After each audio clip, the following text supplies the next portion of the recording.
This is Chris from All Guns, and today I'm going to show you how to clean a Mauser K98. This is a World War II firearm, Russian capture, which I picked up about 3 years ago, and I don't shoot it often. I keep it more as a collector piece, even though some of the numbers have been remarked since it was a Russian capture. I do have quite a bit of history with some eagles on it and some Nazi symbols, so that's why I don't take it out often. It usually sits in my safe waiting for me to take it out. So what I'm going to do today is show you how to clean it. This is a standard, if you want to consider it, bolt action firearm. All bolt actions operate the same way. You have your action.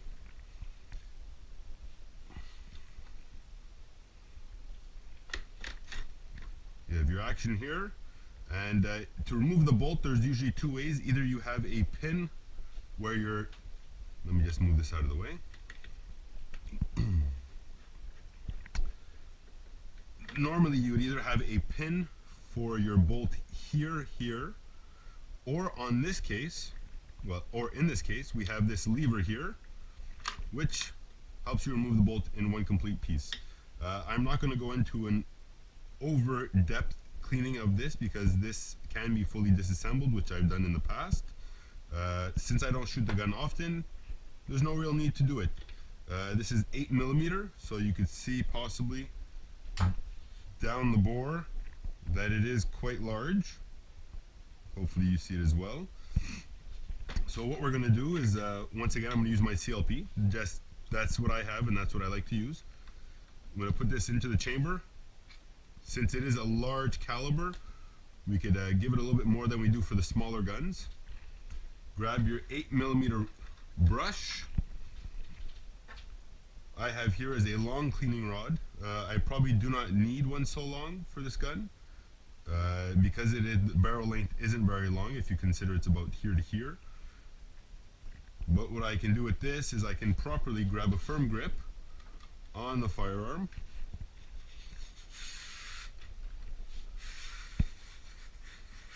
Have it come out the end. It usually splatters, so we see here that this is a cheapy removable handle. But we'll grab a firm grip on the gun. While doing so, I'm just going to move the water bottle. Pull it straight back out. And we're going to do several passes through it at your own speed if you wish. You could buy, if you're interested, they have the barrel guide, which goes into here. It's a piece of plastic to run your rod through. I don't think it's really necessary, to be honest. I've never used it. I've never had an issue cleaning my guns. But like I said, I like to make sure my guns are fairly clean, that I have no fouling of copper, that everything is almost mirrored finish or as close to a mirror finish as I can achieve. So with this, we're going to pass it through maybe 2 or 3 more times. That's really going to get rid of all the loose crap we have. As you can see here, I probably should move these. Quite a bit came out. Like I said, I don't shoot the gun often. So let me just wipe up what I can. At this point in time, we could remove the copper brush because there's no real need for it anymore. We've already loosened everything we can, so there shouldn't be anything else left inside. So we'll put that away. I'm going to grab from my kit. I prefer the Jags instead of the little brass brushes that you put your patch through and you can run it through. I find these work a lot better, personally speaking. And then you don't have to bring your dirty patch right through the firearm again. It usually just falls out the end and everyone's happy with that. So what I'm going to do is I'm going to run a patch here. So we know it's going to be, I believe, 30mm patch. So what I'm going to do with this patch though is a little bit different. I'm going to go into the firearm once again, shoot a little bit more break free just because we saw how dirty it was. These Jags are awesome because you just have to puncture a hole in the center. It takes the form of what you need to do and it usually stays on quite well. So we're going to run the patch through the barrel.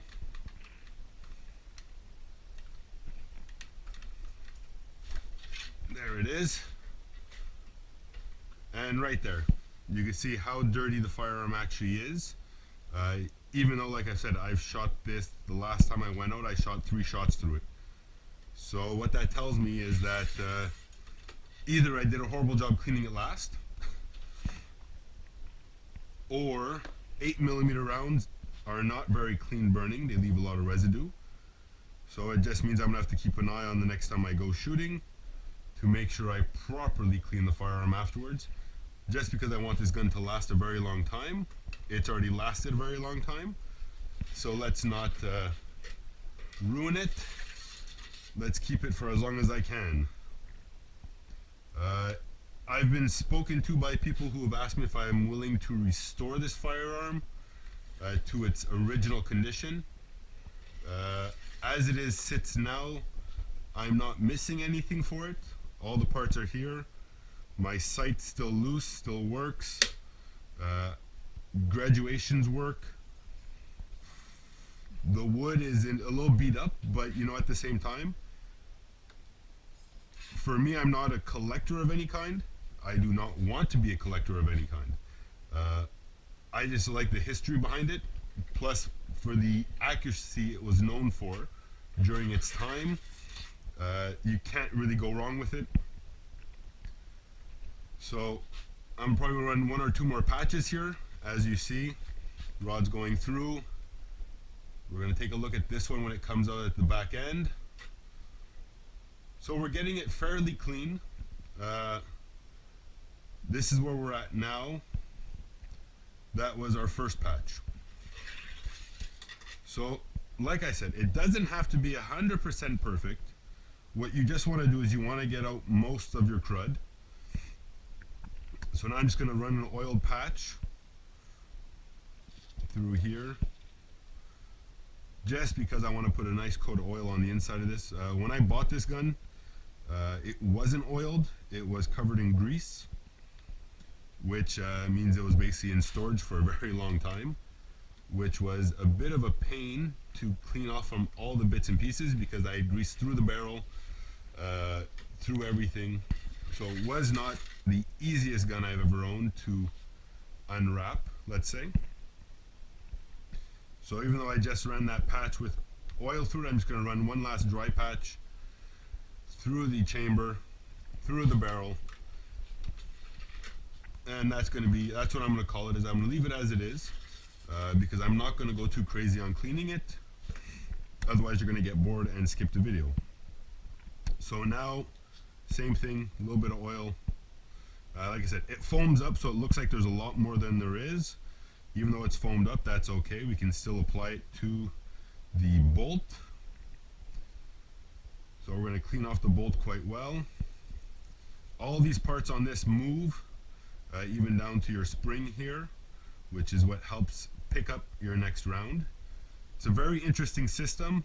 I would recommend either watching a video or maybe I'll put one up about this bolt and how it works in function.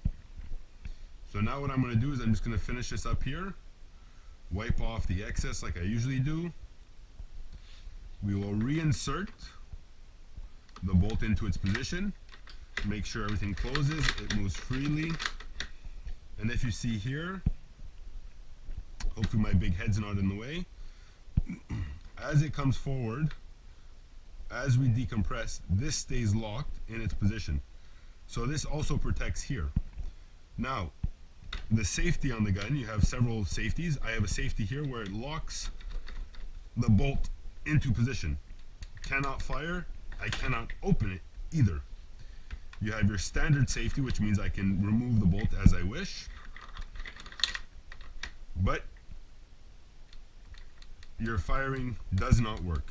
And then you have your standard to fire, which I'm not a fan of because I'm not a big fan of dry firing. But for the purpose of me just showing you, I just wanted to show you.